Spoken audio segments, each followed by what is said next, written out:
আমি এখন যেটা করব সেটা হচ্ছে আমাদের আজকের যে ঘটনাটা আছে, প্রথম যে ঘটনাটা, সেই ঘটনাটা দিয়ে শুরু করতে চাচ্ছি আজকের ভূত এফএম। এবং আমার কাছে অনেক বেশি ভালো লাগছে এইটা ভেবে যে আপনারা অনেক মজা পাচ্ছেন, এবং সেই সাথে আমাদের যারা ছবিগুলো দেখেছেন টুইটারে এবং ফেসবুকে, তারা নিশ্চয়ই অলরেডি জেনে গেছেন যে আজকে আমাদের কিছু স্পেশাল গেস্টও রয়েছেন। তাদের মধ্যে একজন হচ্ছেন আফনান ভাই। সো আমরা কিছুক্ষণ পরে তার কাছে যাব, তার আগে একটা ঘটনা শুনে আসবো। সেই ঘটনাটি অবশ্যই আপনাদের ইমেল করা, এবং সেই ঘটনাটি আমি এই মুহূর্তে পড়ে শোনাচ্ছি। আশা করছি আপনাদের ভালো লাগবে। তো যেভাবে লিখেছেন আমি সেভাবেই পড়ছি। হ্যালো রাসেল ভাইয়া, এটা একটু ডিফিকাল্ট পড়া আমার জন্য, তারপরে পড়ছি কেন সেটা আপনি বুঝতে পারবেন। উনি নিজেই লিখে দিয়েছেন। ফার্স্ট অফ অল সরি ভাইয়া, বাংলা প্লাস ইংলিশে মেইল করার জন্য, কারণ আমি বাংলা লেটার্সে খুব বেশি কমফোর্টেবল না। স্পেলিং মিস্টেক বা রিডিং এ প্রবলেম হলে কাইন্ডলি মাফ করে দেবেন। কজ অলদো আমি বাংলাদেশের সিটিজেন, আমি ছোট থেকে দার্জিলিং এ ইংলিশ মিডিয়াম স্কুলে পড়াশোনা করি। প্রেজেন্টলি আমি ওখানে আছি, সো স্টুডিওতে গিয়ে শেয়ার করা আমার জন্য পসিবল না। আজকে যে এক্সপিরিয়েন্সটা শেয়ার করতে চাই ভূত এফএমের সাথে, সেটা আমি নিজে এক্সপিরিয়েন্স করেছি ইন স্কুল। নেমটা মেনশন করলাম না। ইন কুর্সিয়াং অ্যারাউন্ড 2012, তখন আমি ক্লাস 7 এ পড়ি। ঘটনাটা হরর কিনা জাজ করতে পারবো না, বাস আমি যা এক্সপিরিয়েন্স করেছি আগে was like really scary for me. বাইরে থেকে দেখে হিলস যতটাই সুন্দর লাগে, তার গভীরে জঙ্গলে কিন্তু তার ঠিক ঠিক অনেক বেশি ভয় আর রহস্য ভরা থাকে। কুর্সিয়াং টাউনে খুব পরিচিত একটা horror place in West Bengal, এই টাউনটাই। যদি আমরা জানি এটা চায়ের জন্য বিখ্যাত। আচ্ছা, আমরা কিন্তু তাদেরকে ঘুরতেও চাই, এবং যারা দার্জিলিং গেছেন তারা জানেন যে মাঝখানে একটা প্রথম যে জায়গাটা আসে সেটা হচ্ছে, সবাই বলে যেটা একটা দেখার মতো জায়গা বা একটা, সেটা হচ্ছে কুর্সিয়াং। একটা ভিউ পয়েন্ট আছে। আচ্ছা, তারপরে আমি কুর্সিয়াং ক্লাস 1 থেকে পড়াশোনা করলেও ওই স্কুলে ক্লাস 4 এ অ্যাডমিশন নেই। দ্যাট ওয়াজ 2009 to 2011, এই ইয়ারগুলো খুব ভালোভাবে কাটে এবং কেটেছিল। কিন্তু সমস্যা শুরু হলো যখন 2012-এ আমাদের গার্লস উইংটা নতুন বিল্ডিং এ শিফট করা হলো। ওই বিল্ডিং এ আগেও অনেক স্টুডেন্ট ছিল, but I am not sure anyone else experienced such nightmares or not. হিলসে উইন্টার মান্থগুলো খুব ঠান্ডা হওয়ার কারণে 3 months, November to February, holiday থাকে। সো আমরা যখন উইন্টারে হলিডেজ শেষে in the month of February স্কুলে ব্যাক করলাম, আফটার রিচিং আমাদের বলা হলো যে হলিডে 1 উইক এক্সট্রা এর জন্য এক্সটেন্ড করা হয়েছে due to continuous strike in hill. Due to lack of information, আমি অ্যান্ড 3 more বাংলাদেশি স্টুডেন্ট এক সপ্তাহ আগে স্কুলে পৌঁছে যায়। ওভারঅল আমরা 7 জন ছিলাম এন্টায়ার বিল্ডিং এ। 4 স্টুডেন্টস, একজন matron and principal sir and এবং বিল্ডিংটা ছিল 4 তলা। First floor dining and office, second floor classroom, third floor dormitory, fourth floor auditorium. So আমরা স্কুলে ঢুকে ডরমিটরিতে নিজেদের বেডগুলো অ্যারেঞ্জ করে নিলাম। Then as per our routine dinner করে অল অফ টু বেড। তারপর থেকে শুরু হলো কিছু অবাস্তব ঘটনা। ফোর্থ ফ্লোরে যে অডিটোরিয়ামটা ছিল ওখানে তখনও কিছুই শিফট করা হয়নি। ইট ওয়াজ এন্টায়ারলি এমপ্টি। বাট রাত ঠিক 2:45 যখন আমরা সবাই একটা সাউন্ড পেলাম, ইট ওয়াজ লাইক ফোর্থ ফ্লোরে কেউ অনেক জোরে জোরে ফার্নিচার মুভ করছে। We had 4 German shepherd dogs, যাদের রাতে আনচেইন করা থাকতো, এবং followed by the noise those dogs started barking অডিটোরিয়ামের দরজার সামনে। আমাদের ওয়ার্ডেন আর principal sir rush to the auditorium as soon as তারা দরজা খুললো। দ্য সাউন্ড ওয়াজ গন, আর পুরো বিল্ডিংটা ওয়াজ সাইলেন্ট। তো অডিটোরিয়ামের লাইট অন করে আমরা দেখলাম যে সেখানে কিছুই ছিল না। ডগস অলসো স্টপ, কুকুর তখন ডাকছিল না। অ্যান্ড ওরা সবকিছু লক করে যে যার রুমে ফিরে চলে যায়। আমাদের অলরেডি গুজবাম্প স্টার্ট হয়ে গিয়েছিল। নেক্সট মর্নিং সব ঠিক রুটিন ওয়াইজ ডে ফলো করলাম। দেন আসলো আবার সেই রাত। আমরা অল অস টু স্লিপ। আবারও 2:45 আমি ভয়ঙ্কর বিল্ডিং কাঁপানো সেই সাউন্ডটা। We were already now really scared. এমন চলতে থাকলো যে literally everyday until fourth night আমরা এইবার নতুন কিছু শুনলাম, যেটা ছিল মেয়েদের নুপুরের সাউন্ড। আমরা যেটাকে বলি ঘুঙুর। সাউন্ডটা এমন ছিল লাইক কেউ ওটা পরে পুরো অডিটোরিয়ামটা ক্রস করছে অ্যান্ড স্টেয়ার্স দিয়ে নিচে এসে আমাদের ডরমিটরি এরিয়াতে এন্টায়ারলি হাঁটাচলা করে ব্যালকনি দিয়ে চলে যেত এবং তারপর এসে আমাদের ডরমিটরিতে তারপর সাউন্ডটা আর পাওয়া যেত না। আমরা এমন শুনতে শুনতে উই গট ইউজড টু ইট। এখন তো আর অতটা ভয় লাগতো না। আস্তে আস্তে সব স্টুডেন্টরা ব্যাক করে। দেন we were slightly relieved এবং আর্লি আফটার 1 month শুরু হলো আরো ভয়ঙ্কর কিছু। আমাদের ডরমিটরিতে there were বাংকার বেড এবং আমাদের বেডটা ছিল ওপরের বেড, একদম জানালার সাথে অ্যাটাচ। আর সব বেডের পাশেই একটা করে এমটি বেড রাখা ছিল, যাতে করে হচ্ছে আমরা so that we don't go sleep at night. তো উইন্ডোর সামনে বেড পাওয়াতে আই ওয়াজ হ্যাপি। বেশিরভাগ রাতেই কার্টেনটা মুভ করে হিলসের ছোট ছোট লাইট গুলো দেখতে ভালোই লাগতো। দেখতে দেখতে মাঝে মাঝে জানালা খুলে রেখে ঘুমিয়ে পড়তাম। এমনই একদিন রাতে জানালাটা খুলে কার্টেন লাগিয়ে ঘুমিয়ে পড়েছিলাম। ঘুম ভাঙলো যখন একটা ঠান্ডা শিরশিরানি বাতাস ঘাড়ে লাগলো। জানালার দিকে তাকাই, দেখি অনেক লম্বা একটা শ্যাডো পর্দাটা হাত দিয়ে সাইড করে উঁকি মারছে। আমি তাকানোর সাথে সাথে that thing left the curtain and disappeared. বাইরে ব্যালকনিতে ওটা কি ছিল দেখার সাহস হয়নি।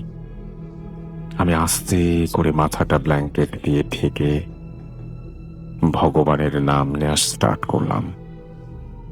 এইটুক টাইমে ব্ল্যাঙ্কেটের ভেতরে ঘেমে জামা কাপড় ভিজে গেছে। স্টিল আমি একটা আঙুলও বাইরে বের করার সাহস পাইনি।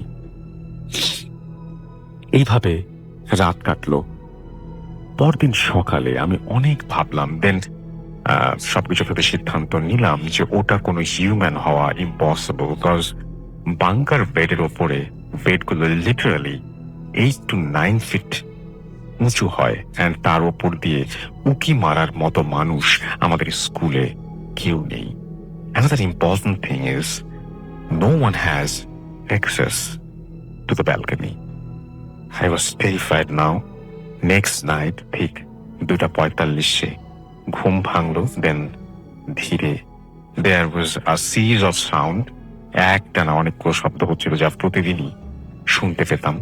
লাইক ফার্স্ট ফার্নিচার নাড়ানোর শব্দ, বিকট সাউন্ড, এরপরে সেই ঘুঙুর বা নুপুরের শব্দ,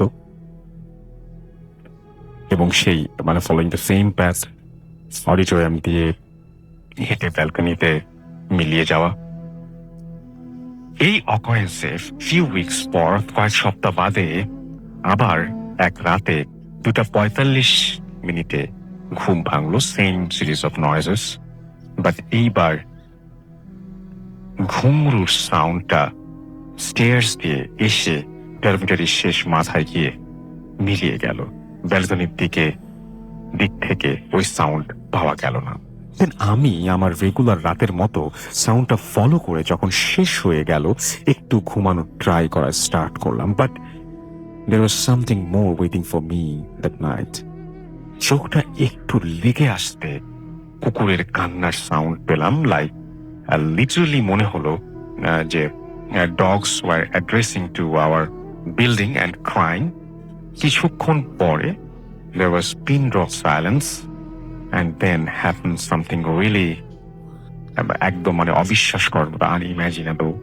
ডরমেটরিটা ছিল অনেক বড়, কয়েকটা উইন্ডো গ্লাস ওয়াজ ব্রোকেন এবং ব্রোকেন পার্টটা উডেন হ্যান্ডবোর্ড দিয়ে কাভার করা ছিল যাতে ঠান্ডা বাতাস না ঢোকে। সো কিছুক্ষণ পর অনেক জোরে জোরে ওই উডেন বোর্ডের ওপরে যেন নক করতে লাগলো, লিটারালি অনেক জোরে। আমি ব্ল্যাঙ্কেটের ভেতরে মাথা ঢেকে ভয়ে আর ঘামে সম্পূর্ণ ভিজে যাই। এক সময় আমি অনেক শাউট করার ট্রাই করি, বাট আমি যতই চিল্লাতে ট্রাই করি আমি নিজের ভয়েসই নিজে শুনতে পাচ্ছিলাম না, আর অন্য কেউ কিভাবে শুনবে। ঠিক 3 মিনিট ধরে এমন নকিং কন্টিনিউয়াসলি চলতে থাকলো। এমন আমি এক সময় সেন্সলেস হয়ে যাই। এমন হতে হতে সকালে অনেক ডাকাডাকির পর চোখ মেলে জল দিয়ে ঘুম ভাঙলো এবং পরের দিন আমার অনেক জ্বর উঠে গেল। আমি এখন রেস্টের জন্য সারাদিন ডরমেটরিতেই থাকতাম, ক্লাসে অ্যাটেন্ড করতাম না, সারাদিন চুপচাপ ঘুমাতাম, আর ঠিক রাত 2:45 থেকে ভোর 5টা পর্যন্ত জেগে থাকতাম। দিন যত যেতে লাগলো আমার টেম্পারেচার 1 ডিগ্রি করে বাড়তে থাকলো। এক সময় অনেক টেন্সড হয়ে আমার নার্সের রুমে শিফট করা হলো, so that she could take proper care of me. অন্য রুমে শিফট হয়ে I sleep nice at peace. আমি তখন আস্তে আস্তে অনেক বেটার হয়ে গেলাম। এতদিন আমি যা এক্সপিরিয়েন্স করতাম কাউকে বলার সাহস পাইনি, because no one would believe. একদিন কথায় কথায় আমি আমার ফ্রেন্ডদের সাথে শেয়ার করলাম, দেন ওরা যা এক্সপিরিয়েন্স করেছে, সাউন্ড শুনেছে, এগুলো বলা স্টার্ট করলো। এমনকি আমি যে জানালার পাশে একটা শ্যাডো দেখেছিলাম সেটাও নাকি আমার বেডের নিচের বেডে যে মেয়ে থাকতো সে দেখেছে সেম শ্যাডো। দেন লাকিলি ফিউ ডেজ লেটার আমাদের ডরমিটরি শিফট করা হলো, ক্লাস 8 to 10 কে ওই ডরমিটরি দেওয়া হলো, and we were given the beside dormitory. Later ওই ডরমেটরিতে অন্য সিনিয়র মেয়েরাও অনেক কিছু এক্সপিরিয়েন্স করেছে, সেটা নেক্সট টাইম শেয়ার করব সরাসরি আফনান ভাইয়ের কাছে এবং তার কাছে এটা ঘটনা শুনে আসবো। আশা করছি এই ঘটনাটা আপনাদের ভালো লাগবে। আফনান ভাই, ওয়েলকাম টু রেডিও ফুর্তি। আশা করছি ভালো আছেন। থ্যাংক ইউ রাসেল ভাই, আমাকে আজকে একটা বিশেষ এপিসোডে আমি বলবো, কারণ যেহেতু আজকে ফ্রাইডে 13 জি বিশেষ এপিসোড, তো ধন্যবাদ আপনাকে। You are most welcome. লিসেনারদেরকে আসসালামু আলাইকুম।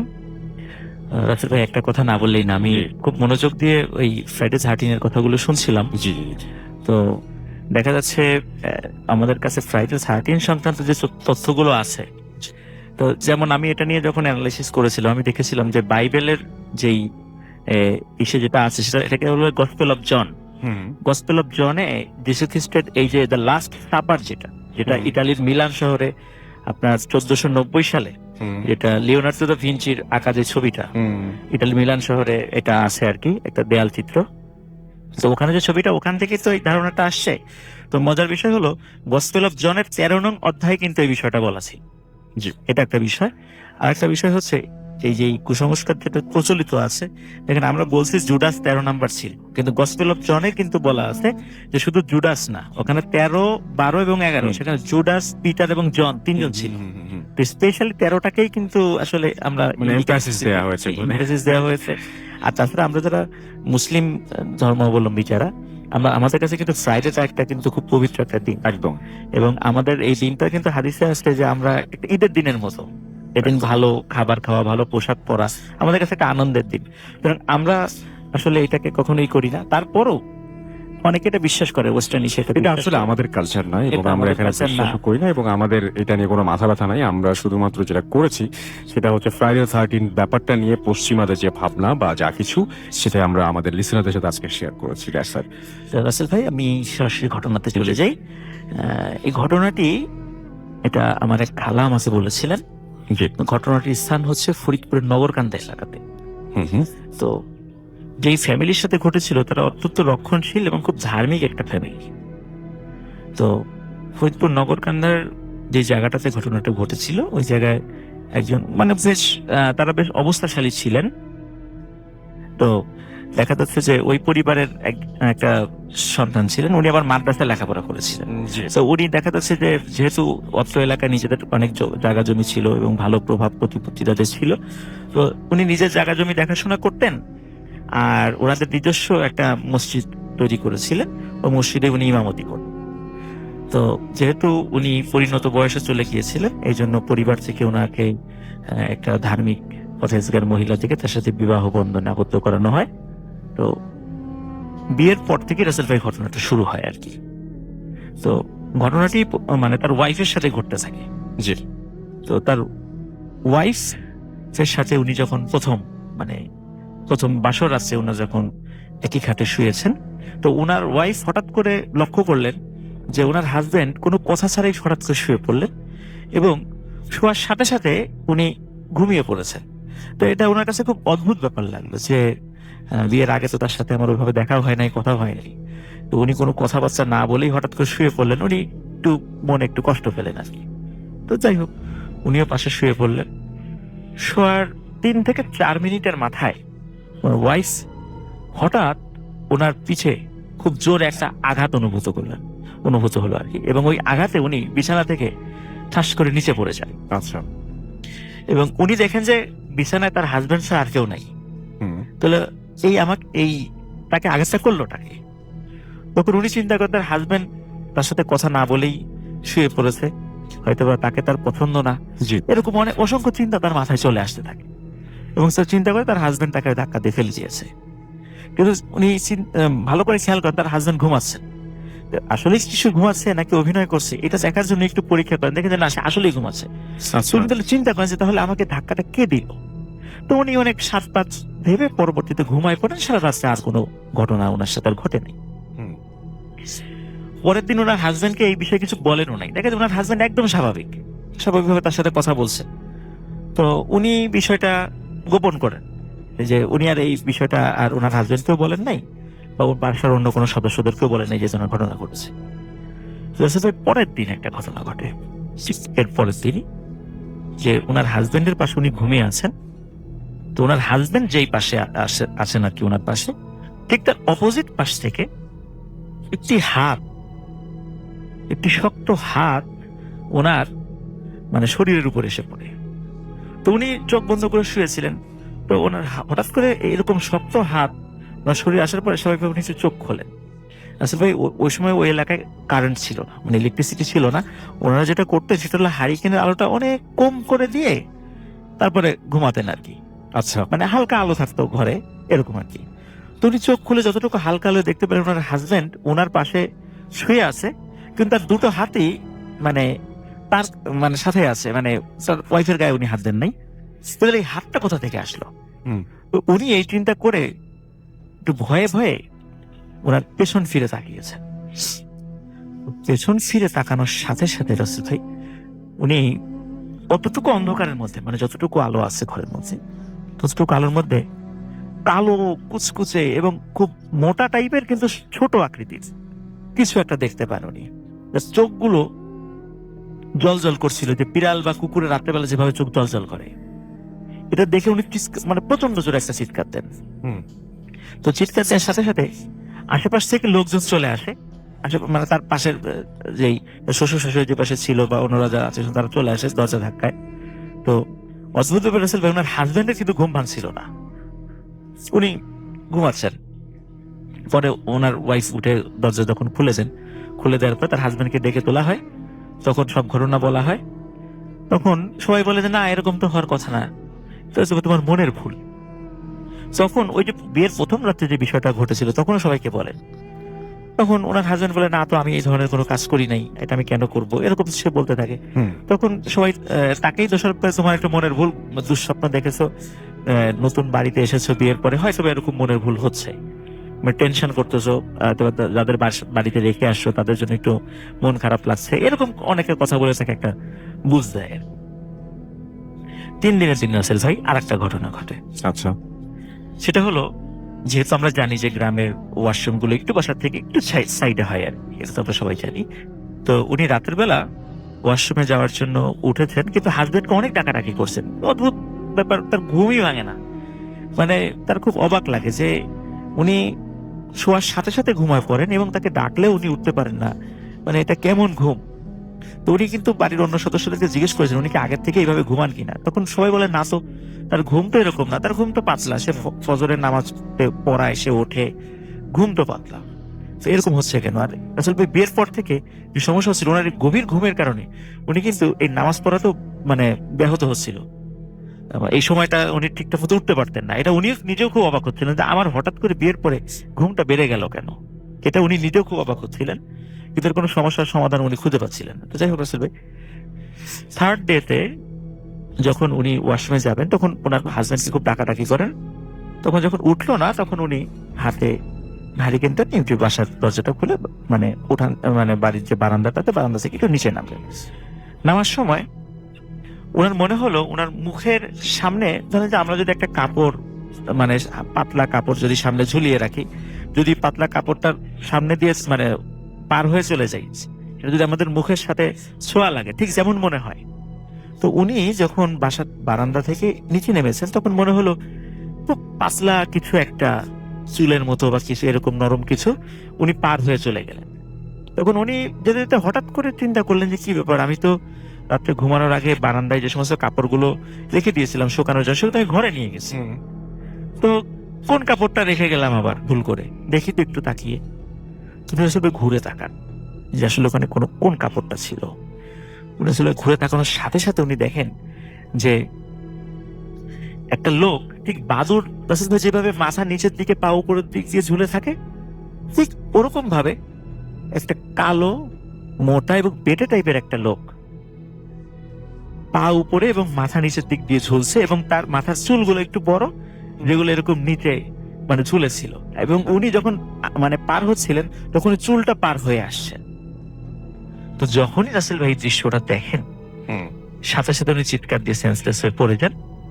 ওনার বাসার অন্য সদস্যরা চিৎকার শুনে চলে আসে। তাকে যখন সেন্স ফেরানো হয় তখন সবাইকে ঘটনাটা বলেন।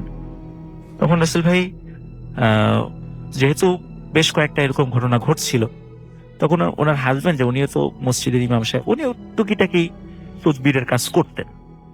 তো উনি ওনার ওয়াইফের উপরে কিছু তদবিরের কাজ করে উনি যেটা ফিল করেন, দেখে যে ওনার ওয়াইফের কোনো জিন বা এই টাইপের কোনো সমস্যা নেই।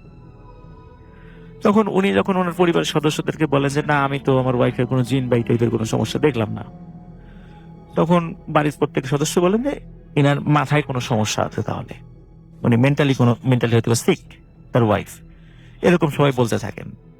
এবং সবাই এইরকম চিন্তা ভাবনা করার কারণে সবাই তার সাথে এক ধরনের একটু অন্যরকম আচরণ করতে শুরু করেন, যেটা তার মনে খুব একটা ক্ষোভ সৃষ্টি করে আস্তে আস্তে, মানে সে মনে খুব কষ্ট পেতে থাকে। রাসেল ভাই, চতুর্থ দিন ঘটে আর একটা ঘটনা। সেটা হচ্ছে যে এই উনি ওইখানে কিন্তু রাসেল ভাই ওনাদের বিশাল এলাকা নিয়ে বাড়িটা ছিল, ওই মহিলার হাজবেন্ডের, মানে ওনার শ্বশুর বাড়ির আর কি। ওই যেই বিশাল একটা পুকুর পাড় ছিল, একদম চারদিকে ঘেরা ছিল, বাইরের লোক এলাও ছিল না, যেহেতু ওনারা খুব কনজারভেটিভ ফ্যামিলি ছিলেন, বাইরের লোক এলাও ছিল না। তো ওনারা পুকুরেই গোসল করতেন সাধারণত। তো উনি একদিন দুপুর বেলা, একদম ভর দুপুর বেলা, জোহরের নামাজের ঠিক আগে, যখন বেলা একদম মানে সূর্য মাথার উপরে আর কি, তো ওই সময় উনি গোসল করতে গেছেন, ওনার ওয়াইফ আর কি। তো গোসল করতে যাওয়ার পর গোসল করে যখন উঠে আসছেন, হঠাৎ করে ওনার মাথার চুল আবার অনেক বড় ছিল। তো ওই চুল ধরে মানে মনে হলো একটা টান অনুভূত হয় ওনার। তো উনি চিন্তা করলেন হয়তো বা এত মানে নিচে চুল তো আমার এত বড় না যে নিচে কোথাও ডালের সাথে বা বেঁধে যাওয়ার কথা। তো উনি তাকান যে কি আমার চুলে টান লাগলো কিসে, যে উনি উঠতে পারছিলেন না কেন। হয়তো উনি হাঁটু পর্যন্ত, মানে ওনার হাঁটু জল যে পর্যন্ত ছিল ওই পর্যন্ত উঠেন, তারপরে ওনার চুল টান অনুভব করেন। তো যখনই টান অনুভব করেন, পিছন দিকে তাকিয়ে দেখেন ওই দিনই উনি ফার্স্ট মানে দিনের বেলা এই জিনিসটা উনি দেখেন আর কি। দেখেন ভয়ঙ্কর চেহারা, কালো কুচকুচে চেহারা। তো দিনের বেলা চোখ দুটো দেখা যাচ্ছে স্পষ্ট লাল টকটকে, এবং খুব বেটে আকৃতি, যতটুকু উনি বলছিলেন চুলটা ধরে রেখেছে, ওনাকে উঠতে দিচ্ছে না পুকুর থেকে। তখনও ওইখানে উনি চিৎকার দিয়ে পানির মধ্যেই সেন্সলেস হয়ে পড়ে যান। ওই পাশ দিয়ে আবার ওনার শ্বশুরবাড়ির আরেকজন লোক যাচ্ছিল, তো উনি দেখে যে উনি পানির মধ্যে পড়ে গেলেন। উনি আর কাউকে দেখেন নাই, ওই লোকটা মানে ওই লোকটা যে ওনার চুলকে ধরেছিল বা কি। তখন তাড়াতাড়ি করে সবাইকে ডাকাডাকি করে তার ওখান থেকে তোলা হয়। তোলার পরে তাকে আবার ট্রিটমেন্ট করে যখন জ্ঞান ফেরানো হয়, তখন উনি সব বিষয়গুলো উনি বলেন। তখন বলার পর যেহেতু উনি বারবার এই কথাগুলো বলছিলেন, তখন ওনার হাজবেন্ড চিন্তা করলেন আচ্ছা ঠিক আছে। তারও হঠাৎ করে রাত্রেবেলা এরকম ঘুম বেড়ে যাওয়া, এটা উনি স্বাভাবিক নিতে পারছিলেন না। তখন উনি চিন্তা করছেন আচ্ছা ঠিক আছে, আমিও যাই, আমি একটু ট্রিটমেন্ট করে অন্য কারো কাছে যাই, দেখি কি অবস্থা হয়। তখন উনি খুব ভালো একজন হুজুরের কাছে নিয়ে যান, যে ওই সময়ে ওনার অত্র এলাকায় বেশ মানে নাম করা একজন হুজুর ছিলেন, বিশেষ করে জিন বা এটা প্যারানর্মাল বিষয়গুলো উনি ট্রিটমেন্ট করতেন। আরো অদ্ভুত ব্যাপার রাসেল ভাই, উনিও কিন্তু তার ওয়াইফকে দেখে মানে পরীক্ষা নিরীক্ষা করে বলে না আপনার ওয়াইফের তো এই ধরনের কোনো সমস্যা নেই, উনি তো দিব্যি সুস্থ লোকই মনে হচ্ছে, ওনার অন্য কোনো সমস্যা আছে। তো এর কারণে মানে ওই মহিলা আরো বেশি মানে সমস্যায় পড়ে যান তার মানে শ্বশুরবাড়ির পরিবারের কাছে, যেহেতু তার মানসিক সমস্যা বলে মানে হুজুররা এটা বলে দিচ্ছেন। তো এতে করে তো উনি মানে পাগল হিসাবে আখ্যায়িত হয়ে যাচ্ছেন। তো তার কোনো সংসারে একটা অশান্তি শুরু হয়। কিন্তু রাসেল ভাই উনি কিন্তু হাল ছাড়েন নাই, মানে ওই মহিলা উনি চিন্তা করছেন যে না এটা আমি তো মানে ঠিক আছি, এটা তো কিন্তু আসলে আরেকটা বিষয়, ওনার হাজবেন্ড যিনি, উনি যে দেখতেছিলেন যে সে যদি পাগলই হবে তাহলে অন্যান্য আচরণও তো চেঞ্জ হয়ে যাওয়ার কথা, কিন্তু তা কিন্তু হচ্ছে না, একদম স্বাভাবিক, একদম স্বাভাবিক। তো ওনার হাজবেন্ডও ঠিক একটা মেনে নিতে পারছিলেন না কথাগুলা। তো উনি চিন্তা করছেন নিশ্চয়ই এমন কোনো ঝামেলা আছে যেটা হয়তো আমরা ধরতে পারছি না। তো ওনার হাজবেন্ড ওনার সাপোর্টে ছিলেন, পরিবারের অন্য সদস্যরা ওনার এসে চলে গেলে ওনার হাজবেন্ড সাপোর্টে ছিলেন। তো অত্র এলাকায় মানে ওই জামানার মানে বিশেষ করে 70-এর দশকের খুব নাম করা একজন পীর সাহেব ওনাদের এলাকায় আসেন। তো ওনার কাছে তাকে নিয়ে যান এবং সব ঘটনা খুলে বলেন। খুলে বলার পর তখন ওই পীর সাহেব বলেন যে আমাকে একটু সময় দিতে হবে, আমার অনুগত যেই আমার ভক্ত যে জিনরা আছে, আমি ওদের কাছ থেকে একটু তথ্য নিয়ে দেখি আসলে ঘটনাটা কি, তারপর আমি একটা ডিসিশন দেবো বা কোনো ট্রিটমেন্টের কথা বলবো আর কি। তো রাসেল ভাই 3-4 দিন পরে তার সাথে যোগাযোগ করতে বলেন আর কি, তার এলাকায় গিয়ে। তো 3-4 দিন পরে এলাকায় যখন তার সাথে গিয়ে যোগাযোগ করা হয়, তখন বলেছে আসলে তুমি তো মাঝে মাঝে আহ, মানুষের ছোটখাটো কিছু ট্রিটমেন্ট করো, তো এরকম একটা ট্রিটমেন্ট করার সময় একটা জিনের খুব ক্ষতি হয়ে যায়। সে জিনটা একজনের সাথে ছিল, তুমি যেটা ট্রিটমেন্ট করতে গেছে তুমি না বুঝে বেশ কিছু কাজ করে ফেলেছিলা, যেটা এমনি সহজভাবে করা যেত, কিন্তু তুমি না বুঝে এমন কিছু কাজ করে যেটা জিনের ক্ষতি হয়েছে, এই জন্য সে তোমার প্রতি খুব ক্ষিপ্ত। কিন্তু তুমি যেহেতু মানে সবসময় কোরআন তেলাওয়াত করো, রেগুলার মানে নামাজ পড়াও, তোমার কাছে ঠিক অতটা ঘেঁষতে না পারলেও তোমার ওয়াইফের উপর তার প্রতিশোধ নিচ্ছে। এখন এটা সমাধানটা তাহলে কি? তো সমাধান হচ্ছে ওই জিনের সাথে বা জিনটা আসলে এতটাই শক্তিশালী যে অন্যান্য হুজুরা মানে তার উপস্থিতি টের পায় না, যেটা যে জিন রিলেটেড সমস্যা, উপস্থিতি টের পায় না। পরবর্তীতে ওই মানে পীর সাহেব যিনি, উনি সরাসরি ওই জিনের সাথেই কথা বলেন। কথা বলার পর ওই জিনকে বোঝাতে সক্ষম হন এবং জিন কথা দেয় যে সে এটা ছেড়ে উনি চলে যাবে। এবং আস্তে আস্তে রাসেল ভাই ওই মহিলা সুস্থ হয়ে গিয়েছিল। এবং মানে আমার কাছে যতটুকু তথ্য আছে, তো ওনার মহিলার হাজবেন্ড এবং উনি এখন ওনারা জীবিত আছেন। তো এটাই ছিল রাসেল ভাই আমার first story. Thank you very much আপনার প্রথম ঘটনার জন্য, আপনাকে অনেক ধন্যবাদ। আমরা চলে যাব সরাসরি আমাদের দ্বিতীয় অতিথির কাছে। আপনার নামটা একটু প্লিজ বলবেন, আপনি কোথা থেকে এসেছেন সেটা বলবেন, তারপরে আপনার ঘটনায় যাব। আসসালামু আলাইকুম লিসেনার্স, ওয়ালাইকুম আসসালাম। আমি মুশতাক আহমেদ জাঙ্গাস, আমি এসেছি বসুন্ধরা থেকে।